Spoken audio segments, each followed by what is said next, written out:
that end of the table. You gotta say it. Pass it to that end of the table. I think I should set it outside. Ready? There you go. Council, it's 6:30. Can you hear me? Excuse me, everyone. It's 6:30. Are you sure? In what time zone? Where is the honorable mayor? or the one? Time? Is it time? Yes, please.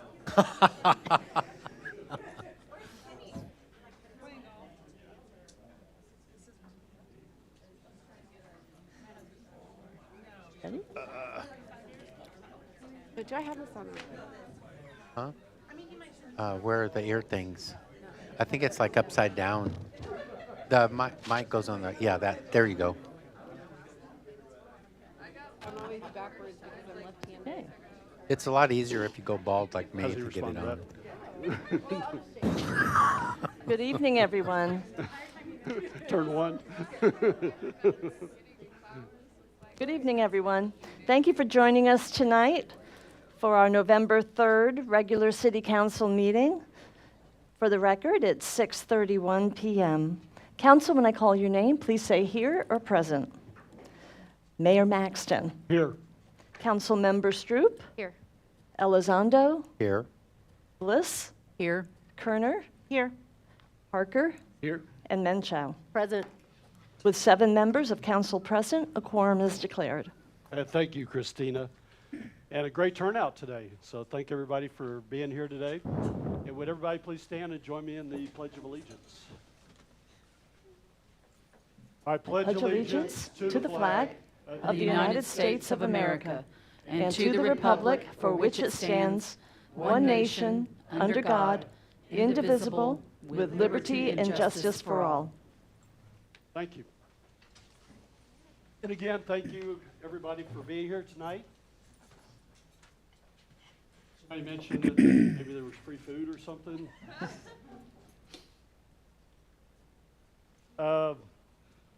We are live streaming tonight's meeting. As part of that, if anybody's going to speak as part of the meeting tonight, we ask that everybody please come up and use the microphone. If you don't use the microphone, they can't hear you over the loud streaming, and plus we don't capture your comments as part of the recording. For those that do speak, would you please state your name? If you're here for a presentation, state what organization you're from. If you're a resident coming up to speak, just state if you're a Fair Oaks Ranch resident or not. You do not have to give your address, just if you're a Fair Oaks Ranch resident or not. Okay, we had one person sign up for Citizens to be Heard, Ms. Brimhall.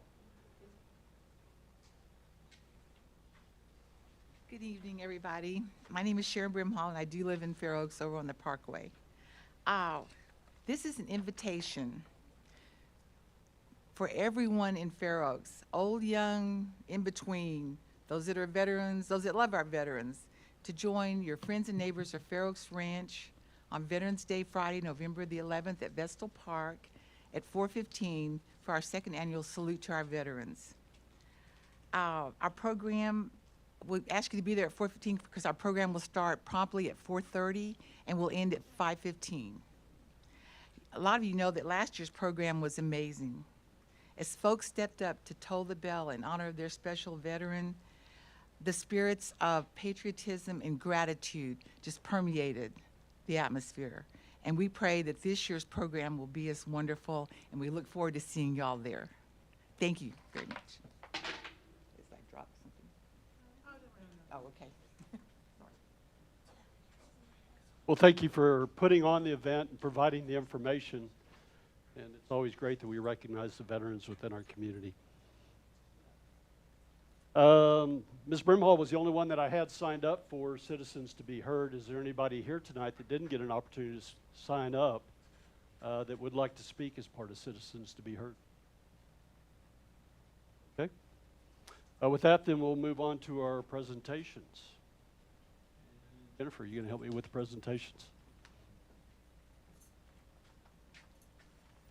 Good evening. Obviously, I am not Joanna Merrill. I am standing in her place. My name is Jennifer Hudson. I am the HR and Communications Specialist. And so I'll be presenting tonight's Service Award, and we'll start with Lieutenant Ojeda. So Lieutenant Ojeda, if you could come up to the center with Mayor Maxton. 15 years. I have a few comments. Mayor, here you. Oh, we need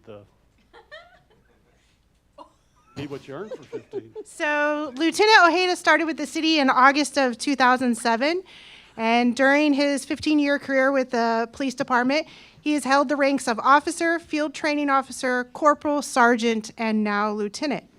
He is a graduate of the Law Enforcement Management Institute of Texas Leadership Command College. He has a Master Peace Officer license and has been awarded a life-saving award while his service here at the city. Lieutenant Ojeda is a Navy veteran, and during his 15 years of working for the city, he was deployed twice, once to the Middle East and to Kuwait. And during these deployments, he received the following awards for his military service: Sailor of the Quarter, Global War on Terror Expeditionary Medal, Global War on Terror Service Medal, the NATO Medal, Expeditionary Warfare Specialist, Armed Forces Service Medal, 3rd Award, Armed Forces Expeditionary Medal, Joint Meritorious Unit Award, 6th Award, Navy Marine Corps Overseas Service Ribbon, 6 awards, and Navy Unit Commendation, 3rd Award. But what most of us here on the ranch know him for is for his video presentations for the police department. He has helped us coin the now famous "We'll see you on the ranch" tagline that is now featured in all of our videos. Please join me in congratulating Lieutenant Ojeda on 15 years of service.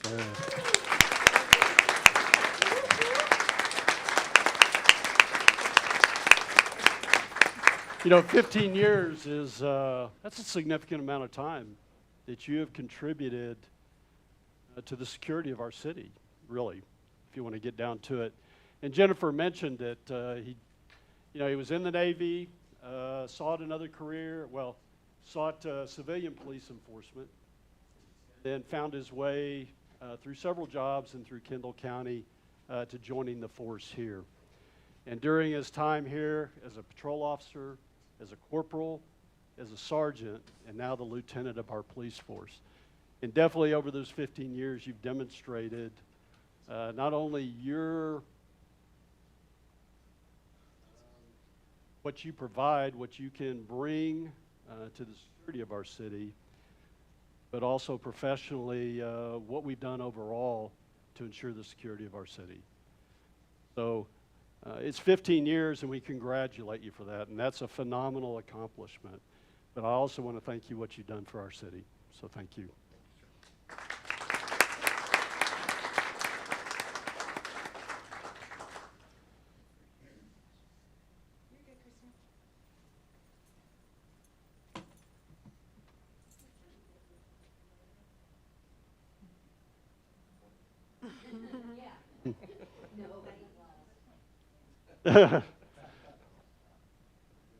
Yeah, I don't know if y'all saw the Halloween video that just came out that Laura and Emily's kids were in, but they all finished it with "I'll see you on the ranch." We also have a 15-year desk clock. You got some words for us?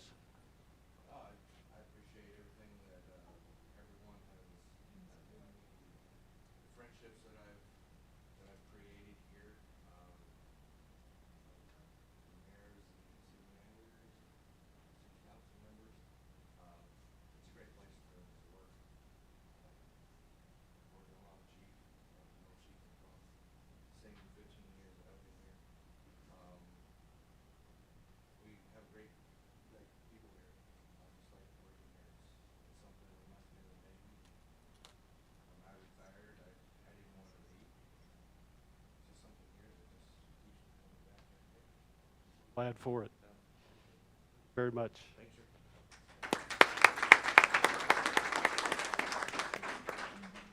So next we have Rachel Brown. Oh, I'm so sorry. Maria here too? She is. Can we just do them together? We can? Maria, you Well, want now to that you want it, maybe we'll do them separate. You just made her dreams come true. So I'll read a little Joe, bit wanna about start with Rachel, Maria? and then I'll start in with Maria. Rachel began her career with the city on October 30th, 2017. And not only is Rachel an employee of the city, she is also a resident of Fair Oaks Ranch. She has received Employee of the Year award, as well as been nominated several times for Employee of the Quarter. Her supervisor, Jim Earl, who's here, says that Rachel has proven to be an outstanding asset to the department. She has implemented improvements to the city's building permit process. Rachel also serves, against her will, on the Employee Appreciation Committee, and she helps plan appreciation events for the city. Congratulations, Rachel. I think she was most excited about being fully vested, because in 5 years you're fully vested, so that was what she was excited about. And we have Maria Panito here. Maria also began on the same day as Rachel, October 30th, 2017. She was a front office administrative assistant and got away from Rachel as soon as she could and went over to the court. She moved over in January of 2019 to municipal court and became our court clerk. By August of 2019, she had earned her certified court clerk level 1, and in June 2021, she earned her certified court clerk level 2, very fast. During her interim role as a court administrator, she was critical in adding the new streaming service for our court system. She served in this role as interim court administrator from October of 21 to February 2022. She has also been nominated several times for Employee of the Year and Employee of the Quarter, and most recently she won Employee of the Quarter for the first quarter fiscal year 21-22. That's a mouthful. So one of her fellow co-workers said this about Maria. Maria's dedication to serving our residents is a shining example of an exemplary employee who fully takes on the role of a servant leader.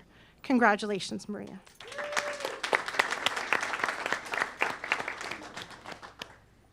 You know, one thing that stood out to me for both these individuals is when I saw that your names came up for 5-year awards,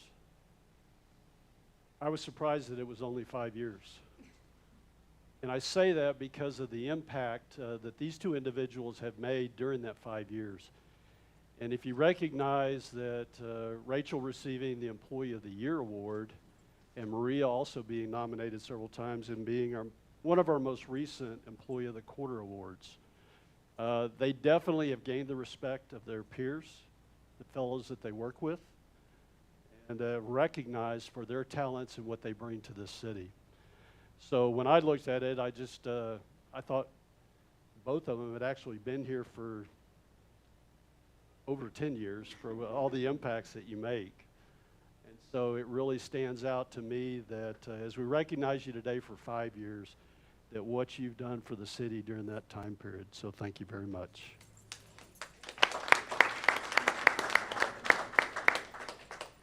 Did y'all want to say anything? No, I'm not. Here, hold on. Here, hold on. You do get fancy pen sets. I'll talk at 15. At 15? 15 after?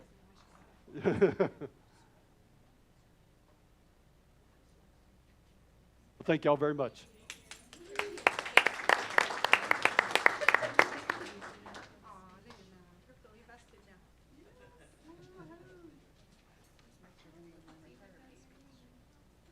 You know, after all they do and the impacts that they make, they're still just a little shy about speaking in front of council and the individuals here. But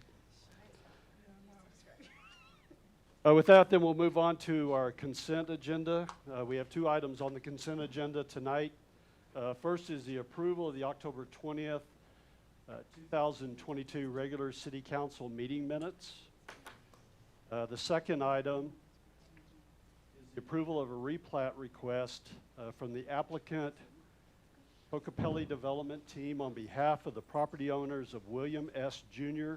and Cynthia W. Beal, proposing a replat of Lot 242 and 243 in the Northeast IRR, designated as 142.64 of Lot 267 of Fair Oaks Ranch, Bexar County Unit C, to create one lot of 1.091 acres, generally located northwest of the intersection of Dietz Elkhorn Road and FM 3351, Fair Oaks Ranch, Texas. Is there any council member that would like to pull either of these two items from consent to consideration and discussion?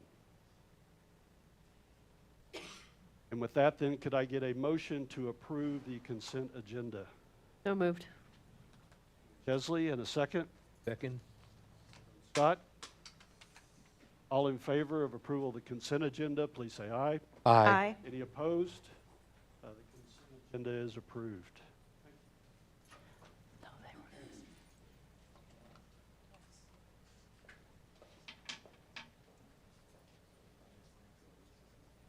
With that, we'll move on to our workshop item for tonight, which is a discussion on the wastewater treatment plant site feasibility study. I'll turn this over to Grant to kick it off. Thank you, Mr. Mayor, council members, ladies and gentlemen in attendance tonight. I am Grant Watanabe, the Director of Public Works and Engineering Services for the city. And here with me, seated in front of you, is our Garver team. They include Greg Zabota, our Garver's project manager, Chris Ackerman, project engineer, and Buddy Boyson, process engineer. So we've been working with Garver over about the last 7 months to do a couple things. The first was to validate our master plan assumptions and also our projections, and also to evaluate various options to help us meet our build-out treatment capacity requirements. The goal of this workshop is to present the study's findings and to provide an opportunity for open discussion on pretty much any topic related to this study. Other than guidance on what additional analysis, data, or information the council would like to see included in this study, there's not going to be any council action requested tonight. I guess, are there any questions before I turn it over to Garver? All right, Greg? I think you can kind of use it as a pointer. Okay. It shows up on the screen And does this, to advance left and right. good evening, Mayor and council members, and thank you for the opportunity to be here this evening. Again, my name is Greg Swoboda, and I serve as the project manager for Garver for your wastewater treatment plant study. So the goal of today's meeting is to present the work that we've done to date. We have completed 2 TMs, TM1 and TM2, and we will walk through those TMs today. TM1 is the master plan validation, a master plan that was completed several years ago here for the city. And then we will cover TM2, which is the site feasibility analysis. And there are no actions or decisions planned for this evening, but as we go along through the presentation, if you have questions or comments, please ask them. So again, first we will review the key findings from the master plan validation TM1. So this here is your existing wastewater treatment plant as it exists today. Down here in this corner is the headworks facility for the plant. This is where the wastewater comes into your treatment facility. From this location down here in the corner, it flows to a lift station, intermediate lift station in the plant. From here, it is pumped to your oxidation ditch. This is where the biological treatment takes place here at your treatment facility. From this oxidation ditch, it then flows to 2 clarifiers, these 2 circular tanks, one being here and being here, where you have settling of solids that takes place. And then it flows to the chlorine contact basin, where it is disinfected. From here, it then flows to an effluent pump station situated here in this location here, as well as flows down the hill here to what is called an irrigation pump station. And from here in these facilities, it is pumped out to the golf course where it is discharged at. Also here on the far right-hand side is sludge drying beds that currently are not being used but are available for use. The property boundary, roughly, you can kind of see it here, I believe, is kind of in this area right in here. So.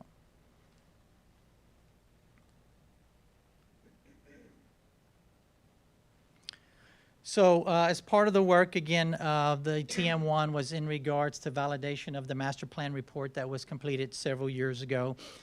And Garver and the city reviewed your future land development plans to project what your future population and your wastewater flows would be.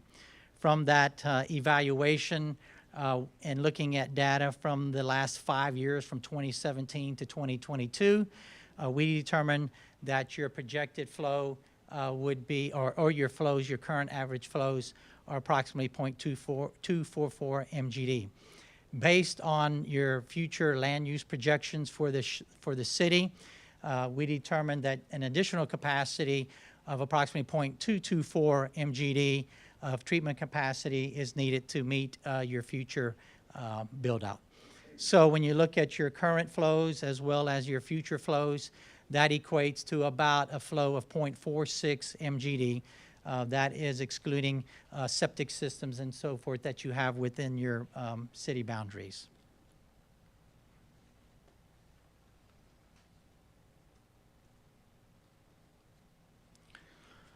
So several key items in regards to findings of the previous master plans and recommendations were reviewed. So in the previous master plan that was done, those findings determined that the build-out capacity was 0.56 MGD. So these gray bars here represent what that looked like here on this graphic here. We, Garver, utilized more historical data and updated information in development plans and found that the ultimate capacity of your wastewater plant, again, as noted, is a little less than 0.5 MGD, which is basically represented here by the black bars on this graph here. The green dashed line here is the current treated, or is the current discharge permit capacity for the treatment facility. That's what your permit allows you to discharge. So again, the use of septic systems in the past and future for several of your neighborhoods here, and matching the zoning is where these projected wastewater treatment flows were developed from.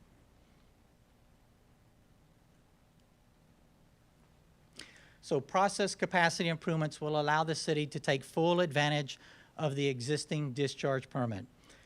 The current process capacity, so through our evaluation and looking at your existing treatment facility, through that evaluation, we determined that your existing treatment plant, its actual capacity is 0.35 MGD. So as I just noted, the discharge permit capacity for your facility is 0.5. That's the permitted capacity, what your facility can actually treat. When you look at it from a treatment capacity standpoint, it can treat 0.35, limited by your biological treatment train, which is your oxidation ditch. So this here graphic shows basically the black bars again are getting it to that roughly 0.47 MGD that I mentioned, which is just slightly less than your discharge permit capacity of 0.5. And this graphic here shows what that current capacity is based on the evaluation of 0.35 MGD. So as you can tell here, roughly your current capacity gets you out to roughly, that's about year 2026 or 2027, based on what your projected flows will be in those years. So what we've also shown on here is roughly a design and construction period in order to potentially bring your facility from its current capability, treating capacity of 0.35 to your permitted capacity of 0.5 MGD.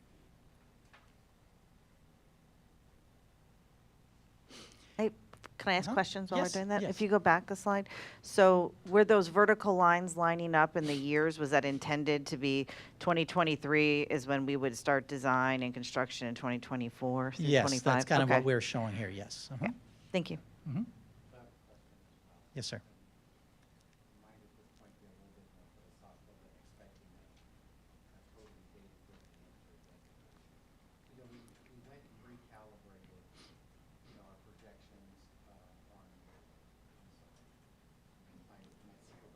And my mic's off.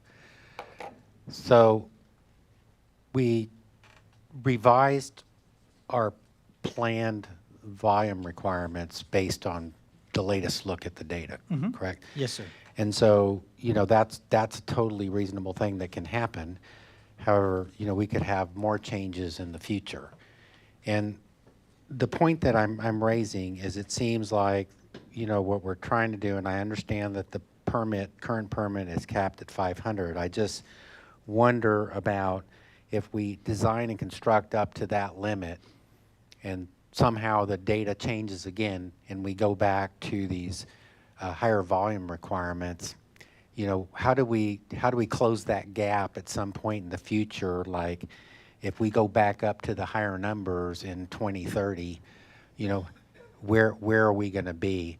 And it's maybe more of a design input. Can we kind of factor that into the design and understand that there is a potential that we may have to look at our permit and expand the headroom in our permit to allow us to absorb that additional capacity? Because I can't see that we could go add another facility to cover that gap, if I'm making any sense. You know what I'm saying? That it seems like we're getting really close to the limit here on this approach.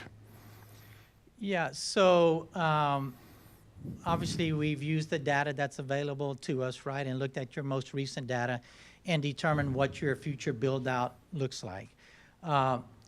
In regards to if that data changes in the future, you have the capability on your current plant site that you could potentially address that additional need in the future.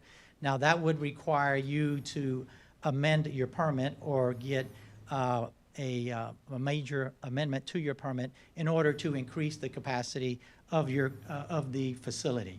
So you would have to go through TCEQ in order to increase the capacity of that facility beyond the 0.5 MGD. Yeah, and maybe if I can be more concise this time. So I understand that. That makes sense to me. That all I'm saying is that perhaps our design should look at being scalable, that if future data comes in and we need that higher capacity, that we have kind of an exit ramp that we can take in that direction to increase those capacities in the future. It would, to me, it would have to do with the technical design that we implement, that if it needed to be scaled up, we could do that. Go ahead, Bunny, you want to add? Where would you mind? Oh, Hi, my name's Buddy. When you look at the plant, there are different treatment processes that we can implement within the plant to achieve those higher capacities. When you look at your permit is going to be a limit because right now it's 500,000 gallons per day. That's based on the amount of acreage that you're watering on the golf course. And when you start looking at that, you have the ability to expand that as well. Both of those are, like Greg's saying, major permit amendment. It takes a little bit of time to work through that. But in terms of master planning, you should have lots of time as long as you're reviewing those plans periodically to be able to catch those before you have a problem. Okay, thanks. That helps a lot. So to kind of go along with Roy's question, I think maybe a little bit more tactically is if we continue to build out the way that we have for our future land use map and our already agreed upon development agreements, we would get to 0.47. If we as a council decide to allow other people onto our system that weren't in the plan, at that time when we vote on it, I would expect the staff to bring to us, hey, this will add capacity, and bring in all of those concerns at the time of that vote. Is that correct, Tobin? Okay, because if them or whoever wants to come onto the system requiring us to get a whole new permit, that's part of the cost, right? And be part of the decision at that time. Okay. And I had that exact same question, but then my question was also, I guess my ear thing fell off. I don't know how the difference between the other study and your study. Did the old study include the potential that people in septic could tap into the wastewater? Is that why it was higher? Like, I'm trying to understand where the difference is, or did we not have our future land use map in place when we did the last study? Buddy? So maybe I can answer that, ma'am. There's been several changes since the master plan in 2019, for example. Oak Bend Estates, we've been working with that developer. They're vested under the subdivision regulations. They've let us know that they want to go septic. Their lots are going to be 1 acre size. They're allowed to go septic under the rules. So in the original master plan, we accounted for 125 sewer connections for Oak Bend Estates that's no longer needed. We've also adjusted a lot of the undeveloped parcels to match the current zoning. In rural residential, you have to have a minimum of a 5-acre lot. In neighborhood residential, you have to have a minimum of 1 acre lot. So if you have a 23-acre parcel and if it's rural residential, you can only have 4 sewer connections. So we revised those numbers down to match 4 sewer connections for that lot, and we did it across the board. So I think I'm fairly confident with the 0.47 MGD. Unless we rezone to allow a higher density, then we'd have to relook at the number of connections for those parcels. Thanks. Sure.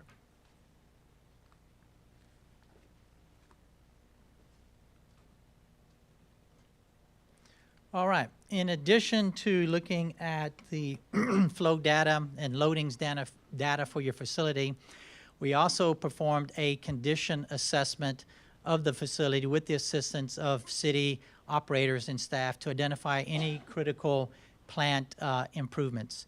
And so it's probably hard to see here on this graph, but or this slide, but basically on the bottom side you have consequence of failure, and on the left-hand side you have likelihood of failure. And so we're looking at your components, your process units of your facility, and scoring those items in regards to consequence of failure and likelihood of failure.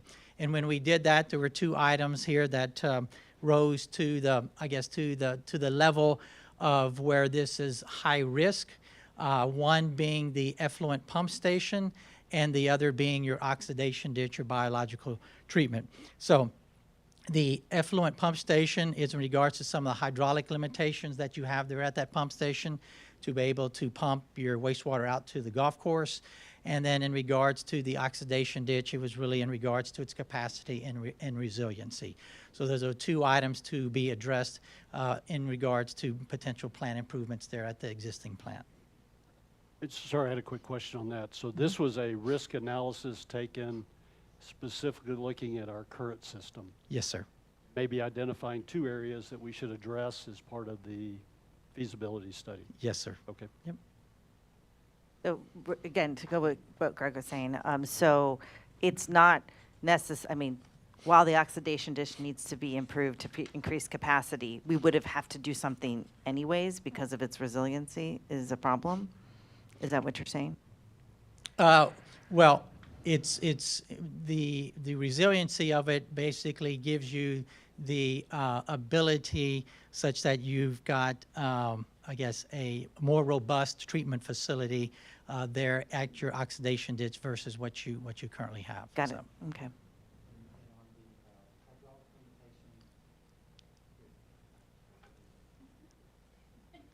For the hydraulic limitations, item number 10, does that have to do with the ability to move effluent to the ponds, or Yes.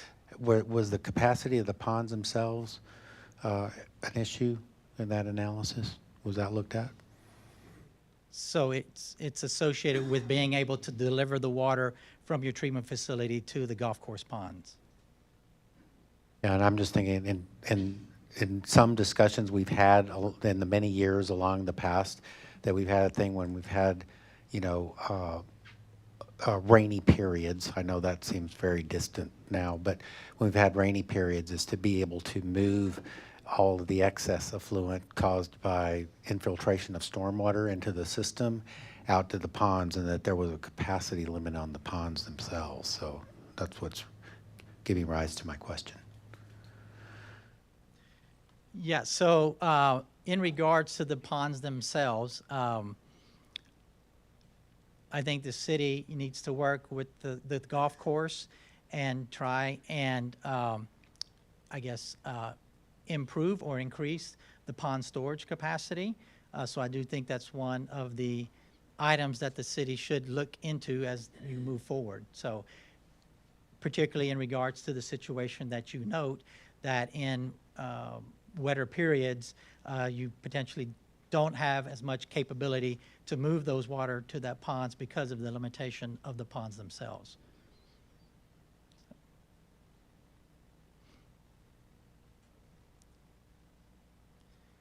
All right, any other questions or comments? We're going to move on to TM2 and the site feasibility analysis. Okay. So we were tasked to look at options for the city in regards to your wastewater treatment facility, your system. And as part of that, there were 5 options that were looked into. There's a lot of text on this slide, so I'll kind of quickly summarize those 5 options. Option 1, our alternative 1, was looking at expanding or increasing the capacity there at your existing treatment facility. Option 2 was constructing a new greenfield site on a city-owned 5-acre property. Option 3 was a combination of utilizing your existing capacity at your treatment plant, as well as constructing new capacity at the city site. The 4th option was looking at potentially constructing a scalping plant, which would be located in areas of new development. And the 5th option looked at connecting a portion of the Fair Oaks Ranch collection, wastewater collection system, to the SAWS, or the San Antonio Water System collection system. So we'll walk through each one of those 5 options that were considered in this evaluation. But before we do that, I want to talk a little bit about the cost estimating that was incorporated into the report. So basically, we would consider this a Class 4 estimate. It would be used for preliminary budget approval and planning purposes. And so with that approach, you see several tables here on this slide, one being what we call a kind of a site conditions percentage ranges that are utilized in regards to piping and utilities that are not defined yet at this level, other site work that is not defined at this level of the project, as well as electrical and instrumentation and control. And so on the far right-hand side on that table on the left, you can see the potential ranges that can be utilized. We used ranges of 15% roughly for the first 2 items, and then 30% for electrical and instrumentation. In addition to site conditions and those ranges that were utilized, we also incorporated project contingencies. These are pretty typical contingencies that you would see in most planning cost estimates or OPCCs at this level. One item here in the very first item that you see on here is market pricing contingency, and that's something new that has really more recently come about because of the volatility that you've probably have all experienced in things you've bought and so forth, but we've especially experienced in our water and wastewater area. So we've incorporated a 10% contingency for that.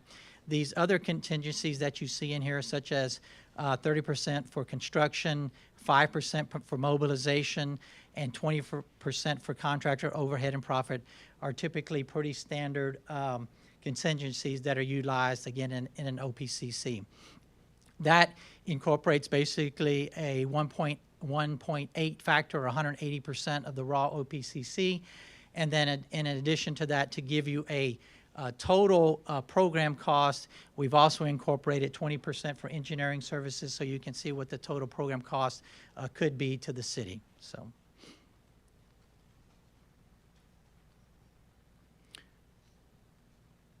So just to give an example of what this would look like. So if you had a project that was roughly the raw OPCC of that project was $1 million, or that raw cost, I should say, of that project was $1 million, then you apply those factors that we just walked through, which is site conditions.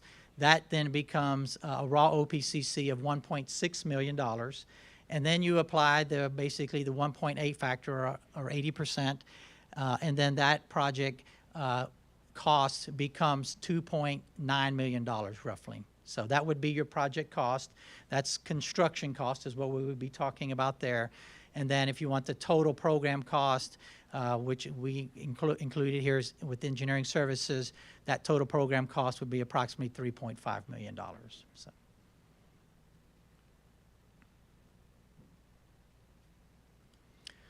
So before we kind of talk about each of the options, for options 2, 3, and 4, which is the new treatment plant site, the 0.5 MGD on the city's property, that's option 2.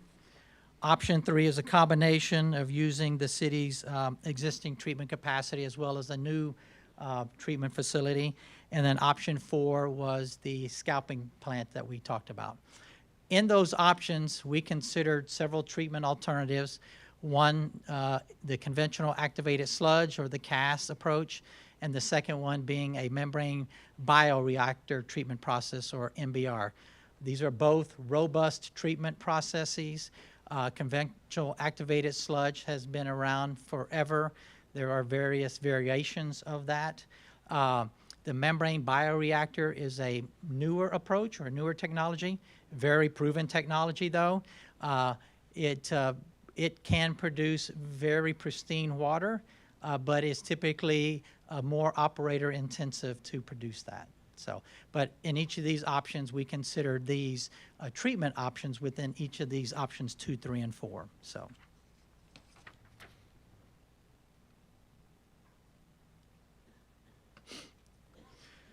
So we'll talk about option 1 here, and again, this is expansion of the city's existing wastewater treatment plant site to meet 100% of the projected required capacity. So the existing wastewater treatment plant site has the space to accommodate to getting to this 0.5 MGD. One of the previous concerns, was the ability to actually construct facilities at the existing treatment plant site because of concerns with setbacks at the treatment plant site and nearby neighbors. We obtained the property plats for the nearby neighbors.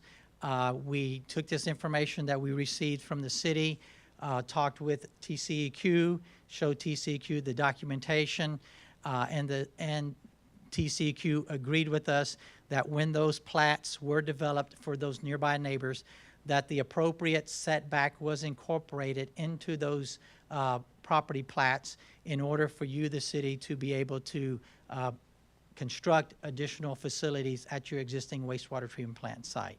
So those concerns, or that item that was a concern in the past, has been addressed or was addressed in the previous work that was done years ago. So, again, this graph here is similar to what you saw before in regards to potential timeline for construction in order to get your treatment facility to that permitted capacity of that 0.5 MGD.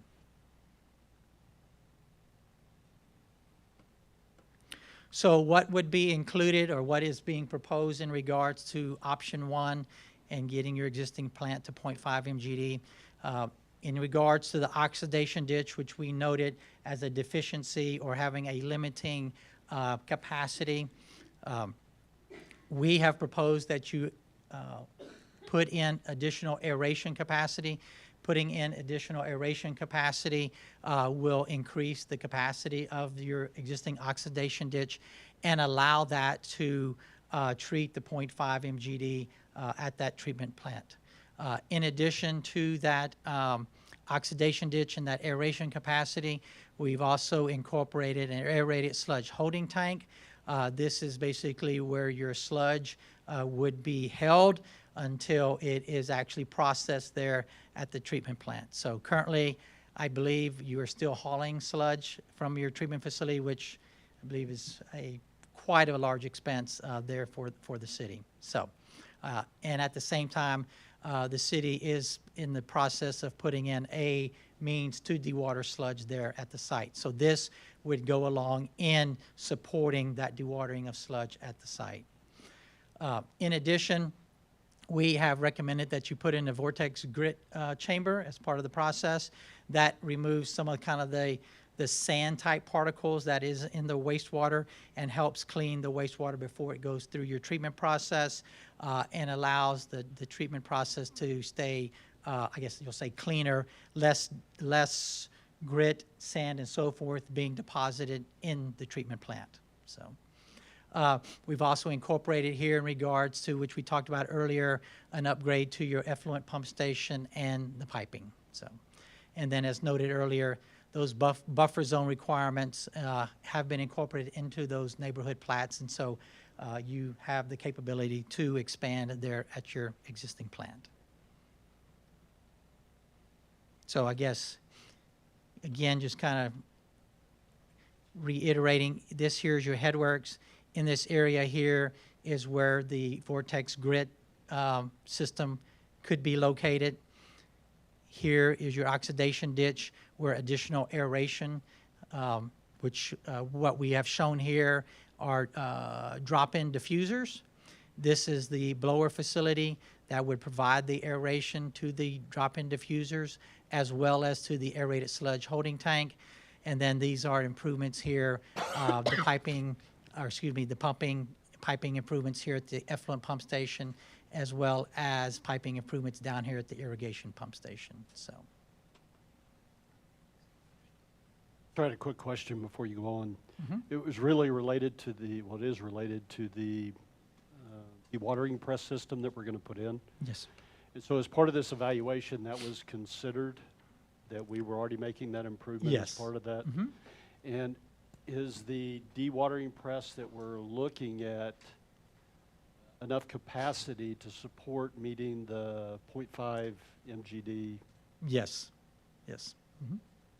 And then were there any other considerations as we put this in that we're, the construction required for putting the screw press system in, would it alter any of the modifications? So the location that it's going to go in, the building, et cetera, that go with it, does it interfere with any of the modifications? No, it should not. Okay. Just real quick, one of the issues that we ran into was the smell, and part of the reason we were doing the dewatering press and all of that. So I'm assuming that any of these suggestions, the 3-day holding tank, all of that, takes into consideration we're not going to stink out the neighbors. Yes. Okay, It's an perfect. aerated sludge holding tank, so, Okay, yes. thank you. I think I remember reading it in the report, but I didn't hear you mention it. This can be done while in operation, correct? Yes. Like, we wouldn't have to shut the plant for any period of time. This Well, can I wouldn't say there wouldn't be any Okay. shutdowns, but it would not any be. significant Correct, shutdowns, right, like for a yeah. month at a Yeah, time or something. There will probably be some shutdowns that will need to be coordinated, and I guess I would term them as short duration shutdowns, but not anything of an extended period, Okay. so, So we'd still be able to operate our plant? yes. Well, thank you.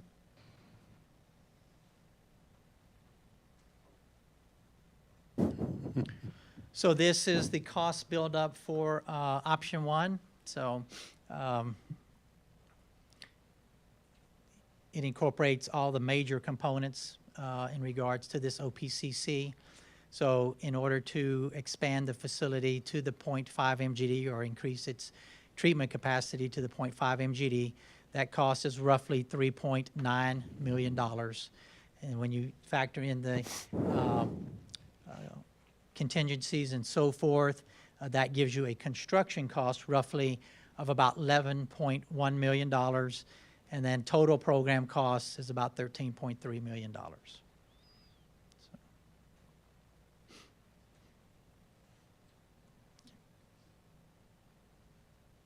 I have a question.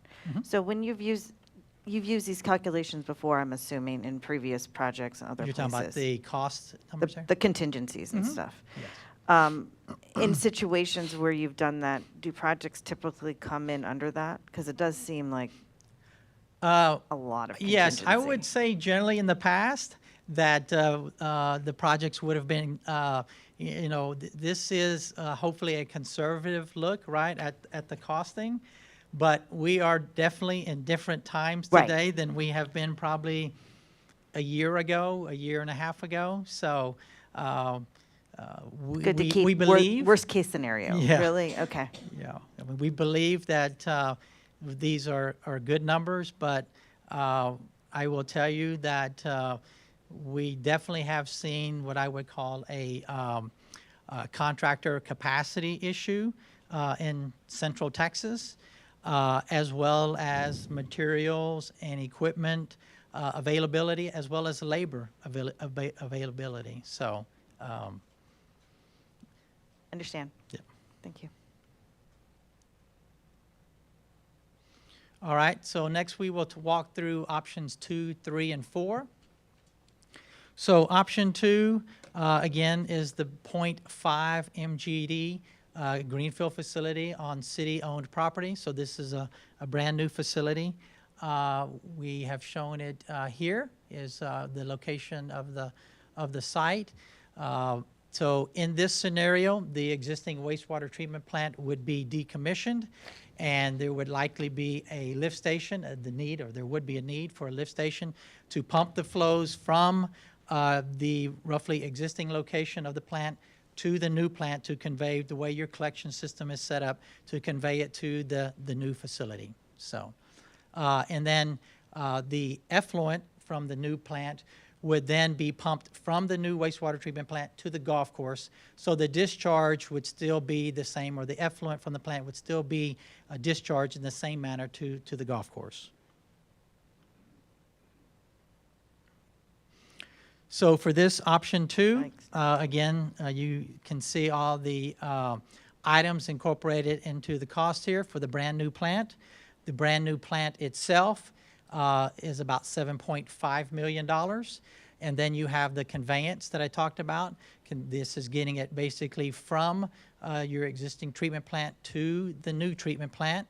That costs piping, pumping, so pump station and piping to get it there, roughly $4.1 million. And then the conveyance system to take it from the new wastewater treatment plant to the golf course, a cost of roughly $3 million. With the contingencies, that total project cost approximately $42 million, and then total program cost around $50 million.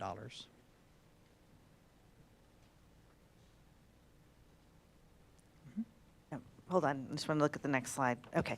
But what it doesn't take into account is having to get a permit, don't we have to get permission from TCEQ and all Yep. this other stuff that's non-financial? I didn't Yes. see that on here. Yes, you would have to get a permit for that particular site, correct? Or the cost associated with getting the permit included in this estimate? It's relatively inexpensive to get the permit, so. Okay. But yes, it's included, so. Is it likely to get a permit, or do you think that's a hurdle? No, I think you could get a permit as long as you're able to discharge to the golf course. So you would not be changing your current permit conditions. So, and as long as the site, I can't say I've walked the site, so I'm not totally familiar with the site. Unless there were some site restrictions there that really create limitations, you should be able to get a permit there. So I don't know, Buddy, did you have something you want to add? When we started out, we were looking at an expanded capacity out of the plant, and one of the big things we were looking at was pursuing a secondary discharge point to be able to discharge into Cibolo Creek or somewhere around that was going to pour into that. You're on the Edwards Aquifer Recharge Zone, and the information from TCEQ is that that's possible, but a very contested process that'll take a fair amount of time. You asked about cash before. The engineering services are included in there to pursue that permit, but there's a relatively lengthy time period that would go along with that. When we relooked at the water demands that you guys have, the available land on the golf course, the ability to modify the existing discharge permit to the golf course, you should have the capacity to go to the golf course. You don't have the capacity to go to the second discharge location without pursuing a relatively long permitting period. Thank When- you, because when- now that you reminded me of, when I was reading through that report, you guys went through all the different options for option two, potentially doing the effluent somewhere else, doing this, and at the end, your option two ended up being, it'll cost more, but we don't have the option really to get another effluent discharge location. Okay, got it, okay. So just to clarify that, because I guess I was seeing an alternate or additional discharge location would be something like some subdivision that would be willing to put in purple pipe to use that for lawn irrigation in a subdivision. No. That's not possible. Oh, I'm not saying it's not possible, but we Didn't consider that right, option. we didn't incorporate that into this, so, yeah.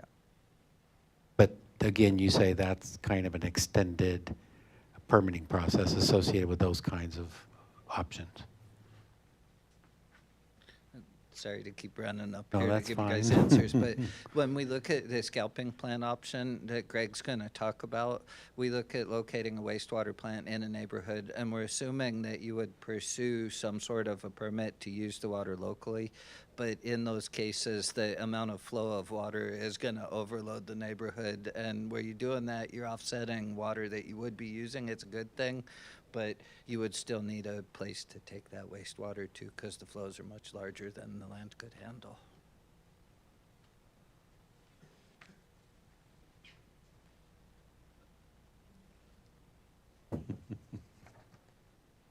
All right, so we'll talk about option three.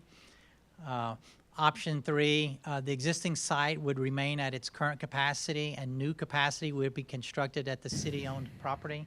So this was utilizing that existing treatment capacity that you have at your existing plant.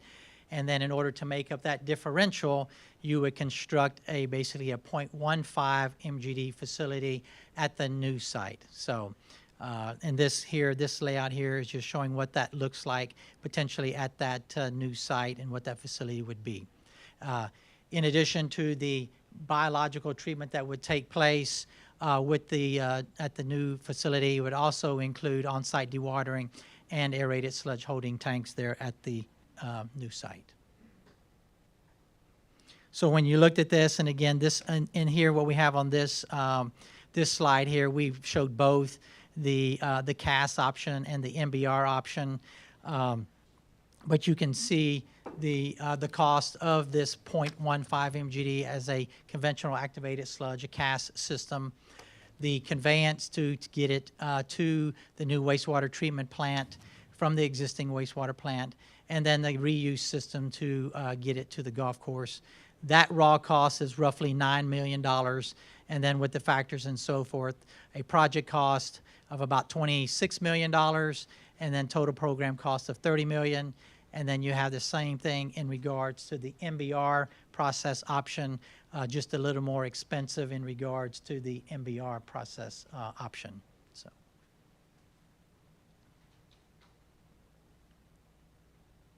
Okay. And then the last option, as far as in these options here that we'll talk about, option 4, is the option that Buddy just noted in regards to construction of a scalping facility that could serve potential new growth areas. And so these areas here that you see on the graphic here is the areas that were identified as potential. Again, nothing, these are, would be preliminary, but identified as areas where this potentially could take place.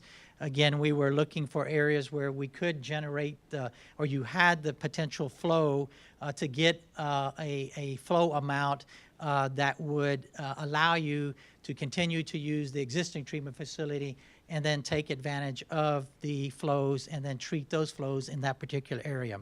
And so, again, this is taking advantage of the existing treatment capacity of 0.35 with a scalping facility of roughly 0.12 to meet that 0.47 MGD total capacity that is needed.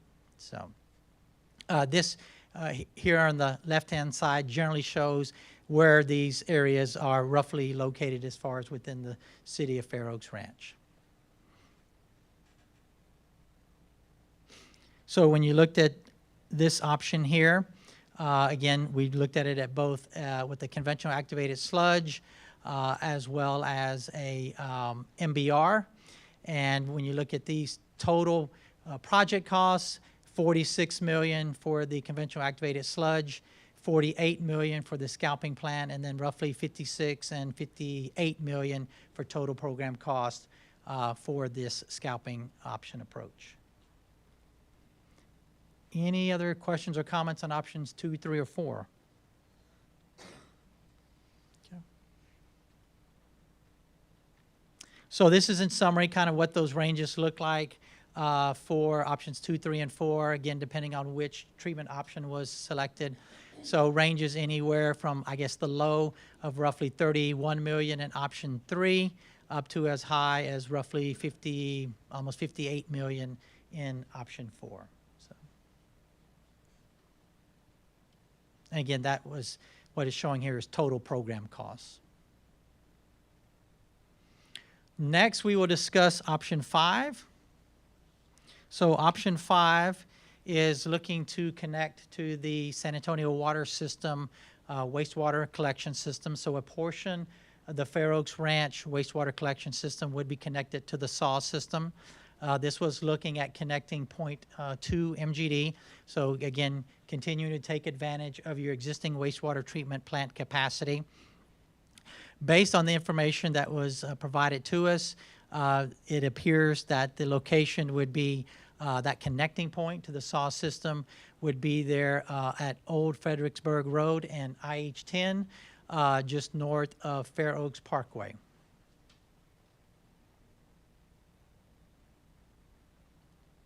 So connection of the city Fair Oaks Ranch collection system to the SAWS collection system requires the installation of a 6-inch force main and a new lift station.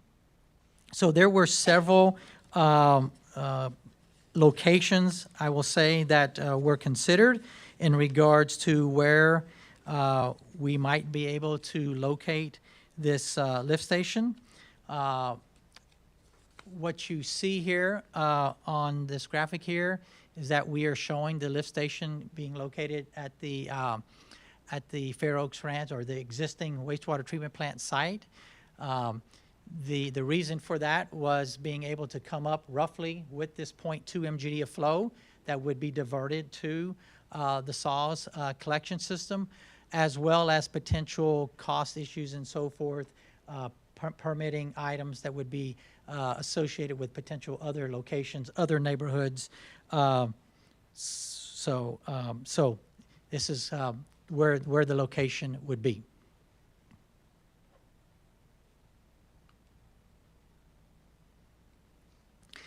So the planned improvements to the SAWS sanitary trunk sewer line from Fair Oaks Ranch at I-10 to Sable Run on Old Fredericksburg Road is currently underway with development. So SAWS has in the works the plan for a 24-inch interceptor line in that area with developers. I can't tell you exactly where they are in that process, but that is in the works. In order for Fair Oaks Ranch to connect to that system, there would need to be an upsize in the piping. That would be an upsize from 24-inch to 30-inch for Fair Oaks to connect in.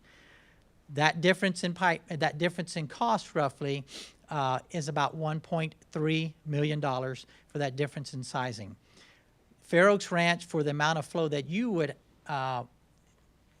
put into the SAWS system, is roughly about 16% of that additional capacity that would be in that 30-inch line. So based on a cost of $1.3 million and your roughly 16% usage of that, your cost, which would be your best option cost, would be $210,000. Because what is assumed here is that other developments would take up the remainder of this cost of roughly $1.1 million. So the maximum you would pay would be $1.3 million. The minimum you would pay for that upsizing is $210,000. Okay. That upsizing is just this cost is just related to the upsizing of the trunk line that they're scheduled to put in now, which is a 24-inch line. Yes, sir. Yes, sir. So the plan would be that if we were making a decision on this, that we'd make it before they start putting a 24-inch line in. Yes. Yep.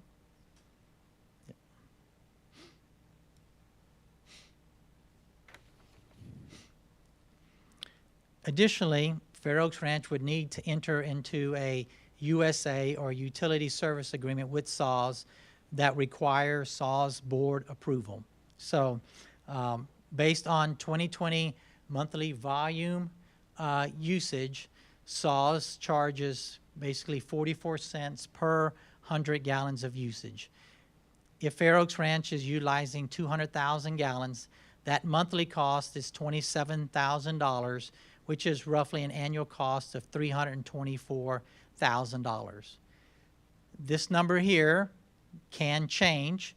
So the numbers we're talking about today is the information that was provided to us, you know, in the last 3 months.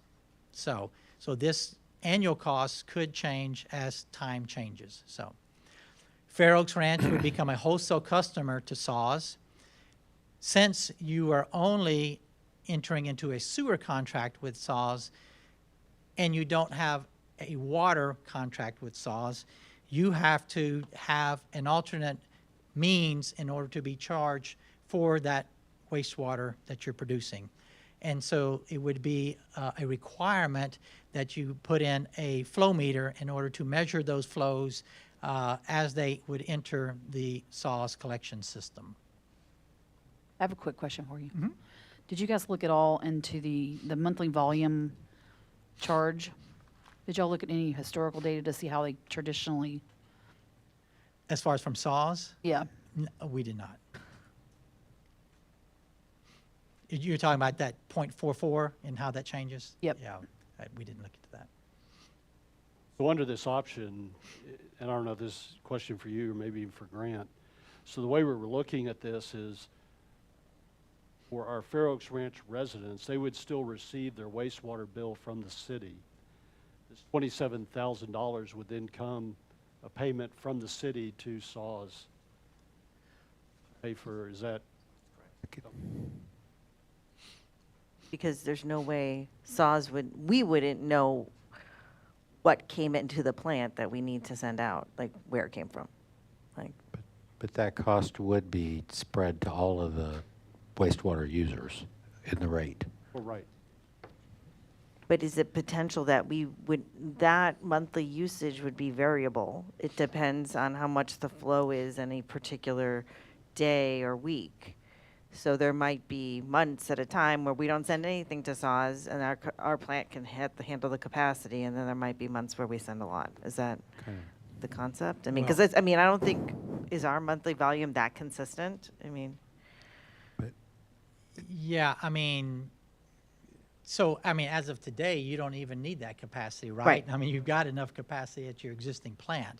This is just looking out into the future as the city continues to develop and handling right, that continued growth that you're experiencing. So one of the questions that we did not really get answered from SAWS is, are they going to charge you, which my guess is yes, $324,000, regardless if you send zero flow there or you send 200,000 gallons of flow there. So, But why would we install a flow meter then? well, to make sure you're not sending more than 200,000 gallons, probably. So, yeah. Wonderful. Okay. Plus, they'd have to agree to actually take it, which Yes, that conversation hasn't even happened. Correct. Okay. I mean, we have only had conversations at staff level at SAWS, and if this was an interest, then I think those conversations would probably need to be elevated to continue the discussion. Okay. Do you know if they've gone into any agreement like this with anyone else, ever? They do have agreements with other cities, I guess, within that SAWS kind of encircles and so forth. I can't speak to the details of those. I don't know the details of those, but they do have some agreement. I think Alamo Heights may be one entity in which they have an arrangement. Again, I don't know the details of it, but they have, yes.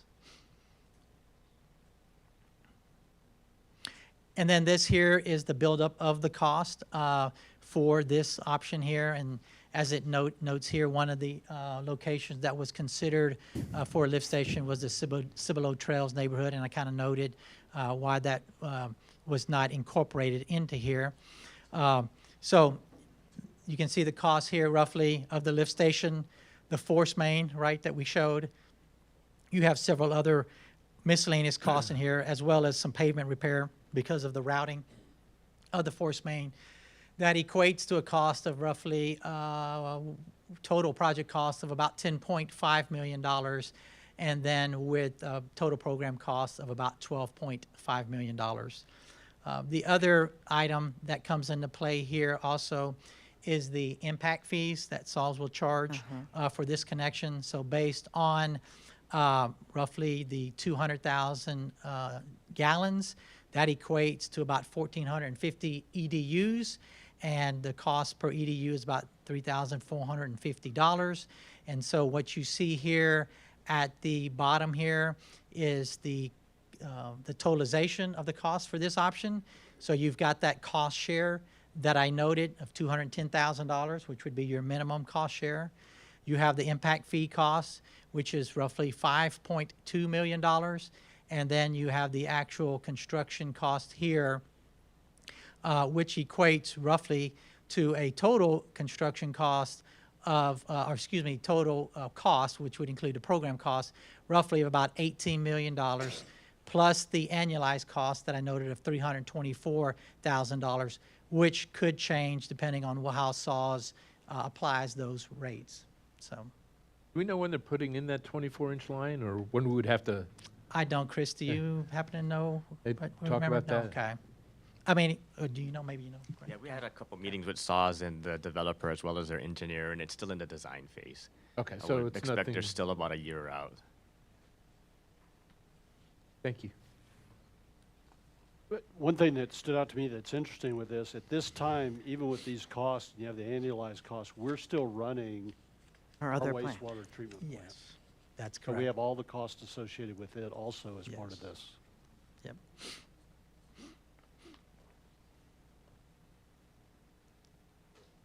Okay. I was afraid to ask, but I'm going to ask.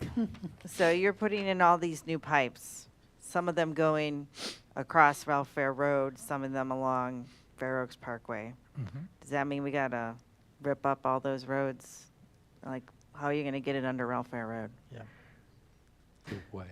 Yep. I mean, that's, yes. I'm afraid to ask this question. Yep, there would obviously be, construction that would, I guess, require the tearing up of some of the roads to. Yeah, we should probably put in an inconvenience cost in here somewhere too, because We do have costs in there for land acquisition and so forth, so those costs are incorporated into these costs that you see here, where easements and so forth potentially would have to be obtained in order to route that piping, so. yeah, I'm just thinking, Complaint department staffing. Yeah, 2, 3, and 4, and 5, for 2, 3, 4, and 5, I just see, okay, well, it's just this pretty line on the map, but I'm thinking, no, like, there's roads there, and houses, and Yep. street, like, a highway, right? Yep. And You're that's- correct. Okay. Yep. you're And they correct. cost more. So. Okay. So next, we're going to discuss kind of the non-economic analysis that we also incorporated into this TM. So a non-economic evaluation of each option was conducted to identify alternatives that provides the city with the most benefit for optimization, planning, environmental, and treatment goals. So on the left-hand side here, you see that evaluation criteria or categories that we utilized. For each of those categories, we then had objectives associated with each of those categories, and then the criteria associated with each of those objectives. And so we went through each of those options, and this also incorporated city input, but we went through each of those options or categories and scored each of the options, so all 5 options. And if the option met the criteria, it was given a yes. So it's basically a yes or no differentiation between whether or not it met that criteria or not. And so when you looked at all the options in this criteria, and you looked at all these options, basically option 1, which was the current plan expansion, and option 5 were the two options that scored the highest in regards to this non-kind of economic look that we took in this evaluation. So again, as far as from a cost standpoint, as well as from a non-economic look at it, both option 1 and option 5 would be a lower cost and a better score in regards from a non-economic review.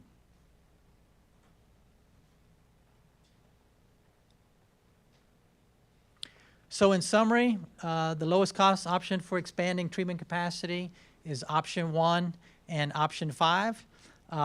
As noted here with the asterisk on option 5,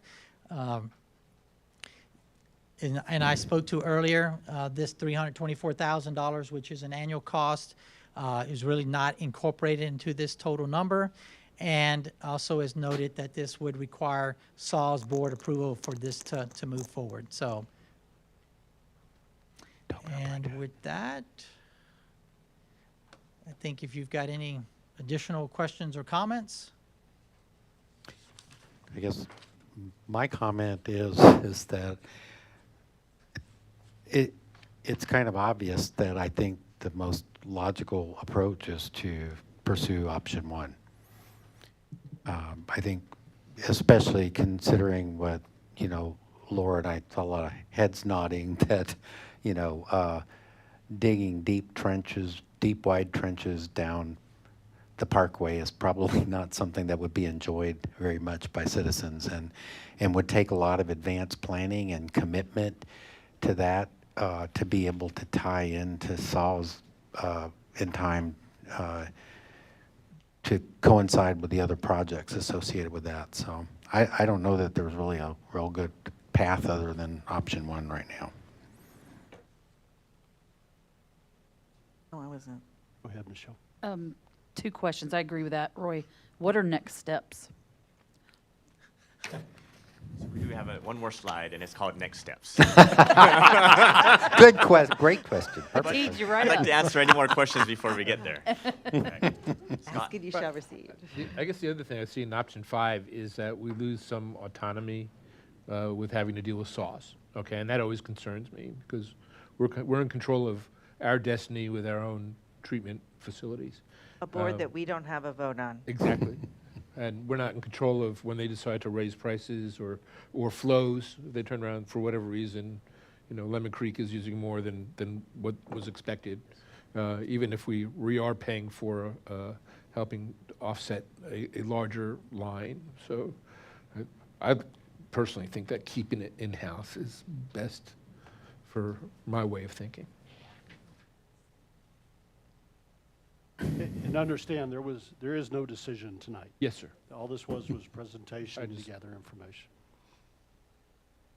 But I really appreciate the amount of work and detail that went into this. I did sit and read both full reports, every single page. It's riveting. No, but but it was obviously well thought out, and everything. All the options were considered and well explained why we went one direction or another, why something wasn't an option versus something else. And so I think this is definitely the information we need to be able to make a decision. Because you had ideas that I wouldn't even have thought of, and but I appreciate it. Thank you. I agree. All signs lead to number 1, but we're not deciding. I'm just saying. I'll echo what Laura said. I appreciate the presentation and the detail and the things that you looked at. And again, what she said, that it's not stuff that we're familiar with and or would have thought of. And it was well presented, put together, easy to understand, and great for us to be able to focus on what it is we need to do for our citizens. So thank you very much. All right. Next steps. All right, so if there's no additional questions or requests for any additional analysis or information, we can skip that one. Next step will be to bring an agenda item to the next council meeting to approve or consider and approve one of the expansion options. Once that's done, we're going to continue to work with Garver to revise the layout for that selected option, the cost estimate, evaluate some phasing, because we may not have to completely build that improvement all at once. We could possibly phase that out over the next couple of years. We'll look at the possible transition schedule as to when we should implement those, and we'll also do a desktop environmental review. Once that's done, for the approved option, they'll generate a final comprehensive report, and there'll be one more presentation, if desired. Yes, ma'am. I'm assuming so, but when it comes back to us for approval, you'll give ideas and thoughts of how we're going to fund this? That will all come with it? I mean, how do we approve it without funding? That's the next step. But we take this information, once the council's made a decision and we start to refine the cost, then that will become part of our strategic planning efforts and budgeting efforts and funding options, whether it be through impact fee increases, rate increases, debt issuance, based off the phasing plan that Grant's talking about as well. Again, knowing that we don't have to do it all at once. Don't have to do it all today or tomorrow. We have time, which is what's good. So the big piece that, for moving forward is you need a decision from council on which way to go. Yes, sir. So this was presented tonight as a workshop item to present information, to allow us to have discussion openly about the options that are available. Right now, the consideration item is on the 17th of November council meeting, or for decision at that time. What it provides is a 2-week time period. If you had any other questions that come up, to ask Grant or to Tobin, so that we can get refinement, so that when 17 November comes up, that we can make a thorough decision at that time. The key piece for tonight is that we do have the Garver team here, and this will be the time that they are here to present information. So if there is any other questions or concerns that we have about the presentation or the information they provided, now would be the time to ask.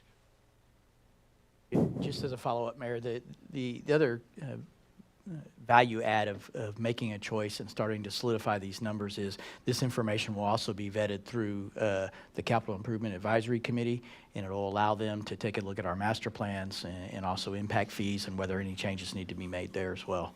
It allows them to really start to zero in on what the end goal is.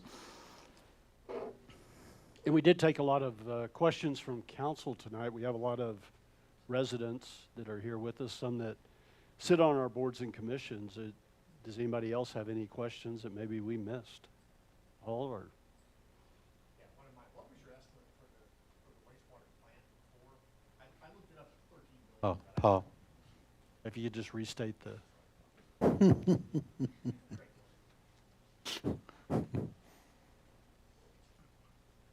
Paul, maybe I'm with the CIAC. So one of my questions was, what was the cost of the wastewater plant that was in the impact fees now?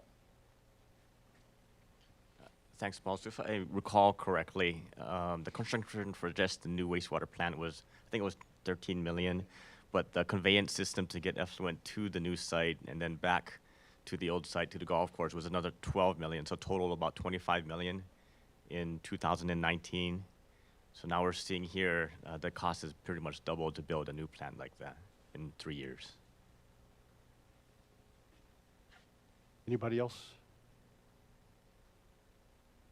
Okay, I think we're prepared that on the 17th of November, we'll come back as a consideration item and make a decision at that time. Thank you, Mr. Mayor.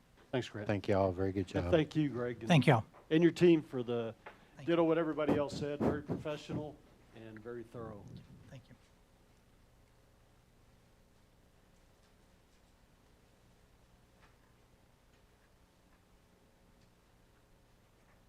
you. Next, we'll move on to reports from staff and committees. And first up tonight is a presentation from our school resource officers. And I had asked Chief if we could get a presentation from them. And one was really to introduce them as the two school resource officers for the elementary schools within our area.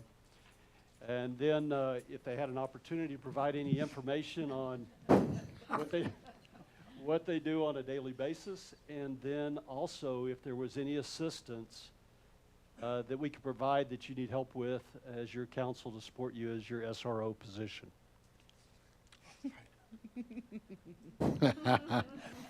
You got to do. Let's I'll see you on the ranch. I'll see you at the ranch. There you go. On the ranch. So I'm Officer Downey. I've been with Fair Oaks for about 8 years, but the first year now at the SRO position, really awesome. I'm Officer Solis. I work at Fair Oaks Elementary, and I've been with the PD for about 1 year and 6 months. I would say we have a pretty good outlook with the kiddos. I try to eat lunch with them, with security, and they really do enjoy that. We've been with the school, and before the school started, we went and walked with them to kind of like a safety breach, what they need to work on, stuff like that. So we did that before school even started this year, which was pretty awesome, I thought.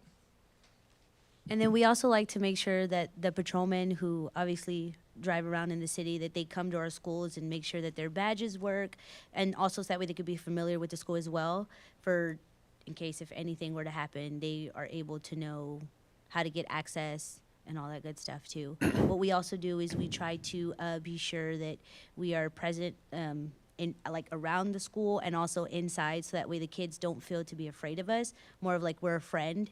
Kind of what we say at our school is, if you see something, say something. So if they already have no problem shouting out to us, hi, good morning, it's kind of one of those things where if they do see something that is out of the ordinary, they're okay to approach us and, you know, see us as a friend as opposed to, oh, I'm afraid. I would say probably the one thing I noticed this year so far going on is maybe a bigger budget to reach out to kiddos, because I know our budget for the kiddos is not as big for like community outreach. I think I've given out like 1,000 stickers already, just this year alone. There's like 800 kids at my school, and every day you'll hear them, I want a sticker, and they'll go crazy for one. Do y'all have any questions? Yes. I guess one thing I had heard a while back, I forget when this program was being stood up, or I guess reinforced, is maybe y'all would like a different kind of uniform that was more friendly for the school environment. Do y'all see that as an issue or something you need support on? No, I think we're actually wearing the new one right now. It's where we have so the outer carry, we're wearing it more of like a soft uniform, less pockets. They also say police on the back for them. But it helps out definitely having a different kind of Okay, uniform for them. so that needs been met. Yes, it has. Okay, thank you. Can you give me like a day in the life? Like, what does your day look like? Like, when do you start? So for me, I clock in at 7. I do the crosswalk because some kiddos get dropped off in golf cart. So I cross them across the street. I do that till like about 7:35 is when their bell rings. After that, I'll walk around the school, make sure the doors are locked. If they're not, I'd lock them. And then I'll let the principals know, like, hey, just let your staff know, remember to lock the doors. Because we try to get them to only go to key access as opposed to actually physically using a key, because in some doors you have to lock all the way back as opposed to just taking the key out and it locks automatically. Outside of that, I have a buddy system at my school where if there's like a child that is not troubled but has a hard time, say wakes up late, gets to school late, and that just sets their day, I'll go in and check in with them in the morning, midday, and then when school's over, just to see if their mood has changed. And then also I go in the hallway as well, giving them high fives, asking how they're doing. Like, I think for us, we like make sure that we have a good rapport with them. And then throughout the day, we're still doing our security checks, our door audits, communicating with our principals if there's anything that we see. And then at the end of the school, for me, I do the crosswalk again because parents pick up in golf carts as well.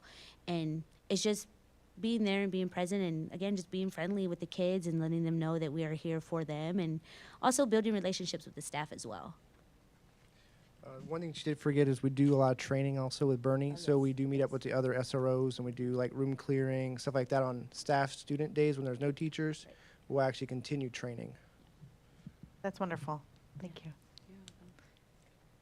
Any other questions? Do you have any stickers? Oh. Sure does. You better go give her one. I do. There you go. Oh, I don't want to use up the sticker. So we tell budget. them they could be our partners for the day. Thanks. Yeah, I don't want one because I would rather them go to the kiddos. They have Give mine to my kiddos daughter. at home. Oh, yeah, I'll give this to my daughter. I'll expect to see it. Oh, you know it, you've already got the number.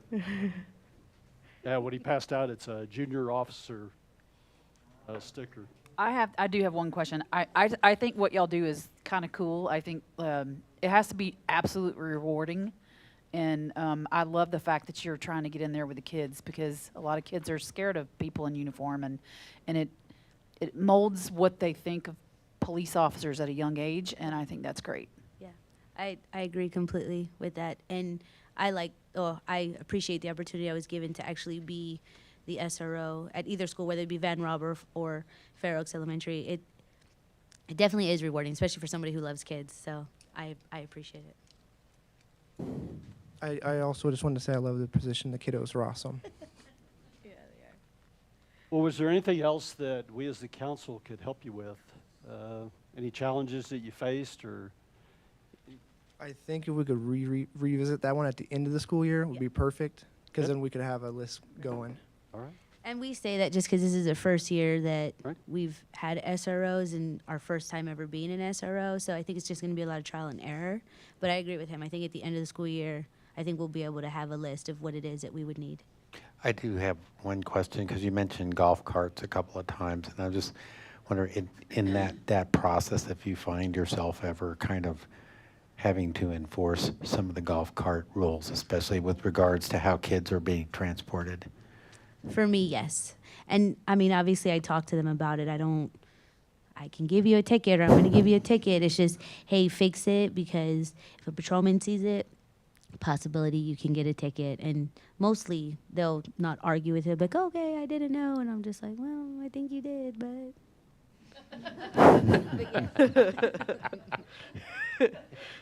Didn't you see the video? Life on the ranch. Not that watch the video, but when you sign off on it, it's like you understand, what the golf cart is considered, but it's fine. I would just like to add, thank you for being here tonight and for the information you provided. I know y'all already worked a full day. Yeah.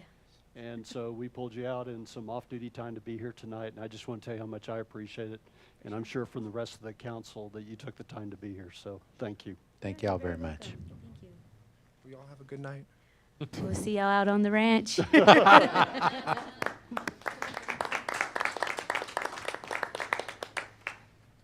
The next report that we have tonight is from staff, is the update on the sales tax compliance review by Avenue Insights and Analytics. And Scott was scheduled to do this, but I believe Tobin's going to. Yes, sir. I'll handle it. I wanted to make sure that Councilmember Kerner had an opportunity if she wanted to tee this up. This is on the agenda at her request. She reminded me we hadn't given an update. So, Councilmember Kerner. Yeah, I remember it was a while ago, we had contracted with Avenue to look to see if there was any missing sales tax revenue coming in. They did provide a report to the MDD because we were on the same contract or a similar one. And then I brought up to Tobin, I don't remember hearing the report for the city. So just wanted to see what was found, what additional revenue we were able to receive from them. Sure.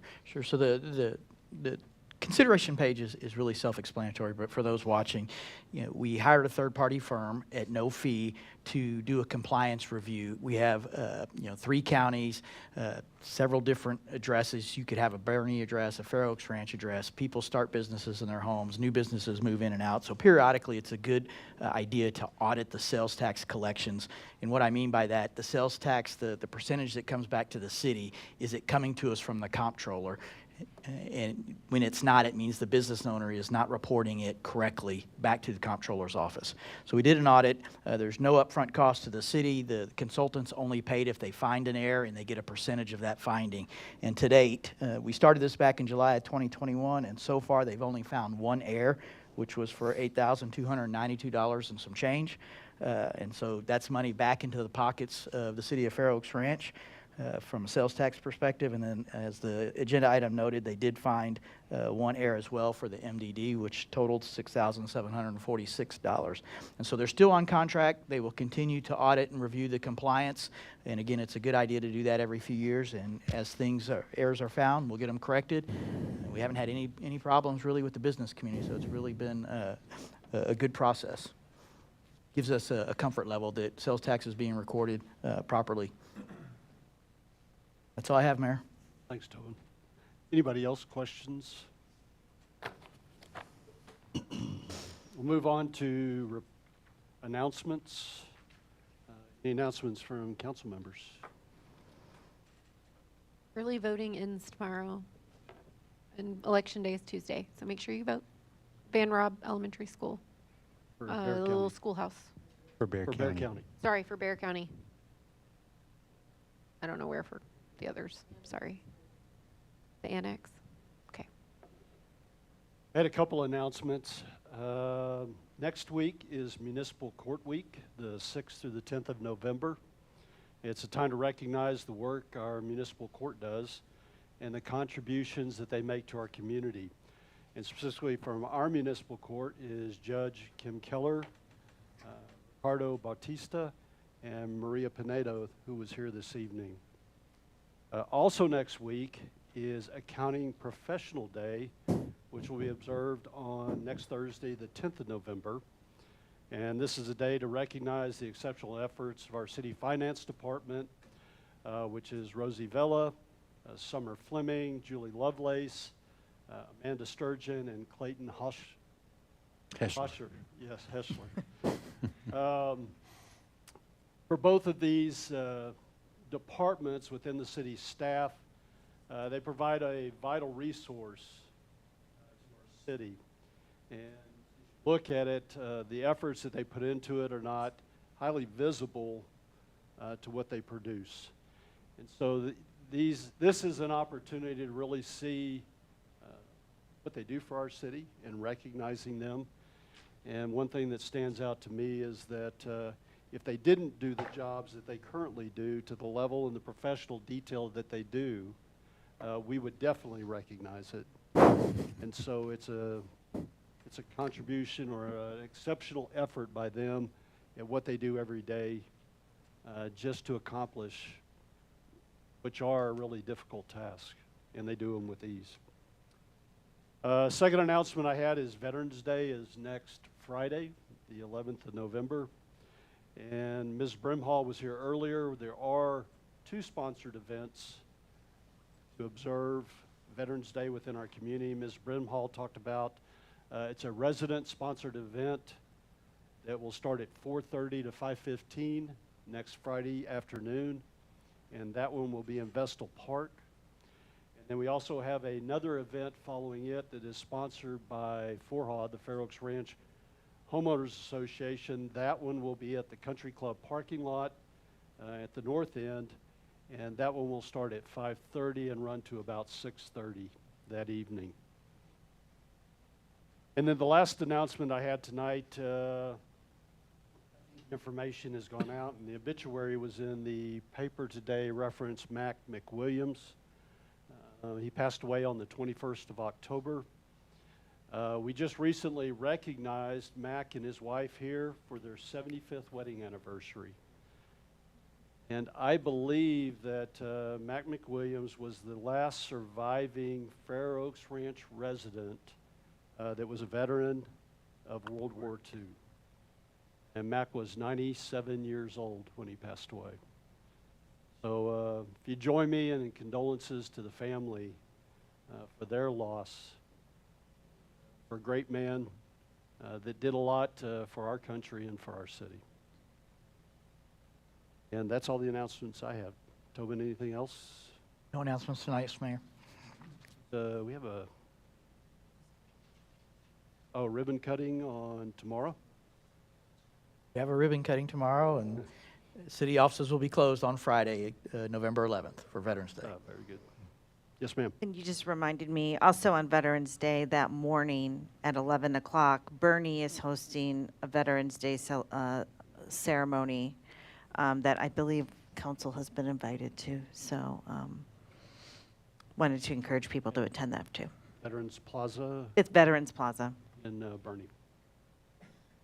And as long as we're on that topic, I will mention that if anybody feels like driving halfway to Laredo, it's really not that far, but to the Toyota plant site by the Toyota Visitor Center, there's a 3/4 size replica of the Vietnam War Memorial that's erected there. That's open to visitors. It's a pretty interesting thing to see and just as meaningful in my mind as the one in Washington if you can't get there to see that one. So it is there till the 6th. All right. We will convene into executive session tonight pursuant to section 551.101 of the Open Meetings Act. Texas Government Code, a quorum of the governing body hereby convenes into closed session. We will do this under section 551.072, deliberation regarding real property, and will be reference item 17 in the agenda, which is the City Council will meet in closed session to deliberate the purchase, exchange, lease, or value of real property that may be considered for future TxDOT improvements to FM 3351. And Christine, I have the time now is 8:10, and we are moving into executive session.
because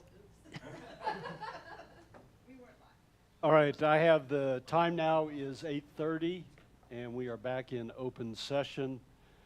During our time in executive session, there were no actions taken that required a decision or a consideration in open session. Christina, is there anything that we missed, or no, sir. anything else that we need tonight? All right, I have the time now is 8:31, and we are adjourned.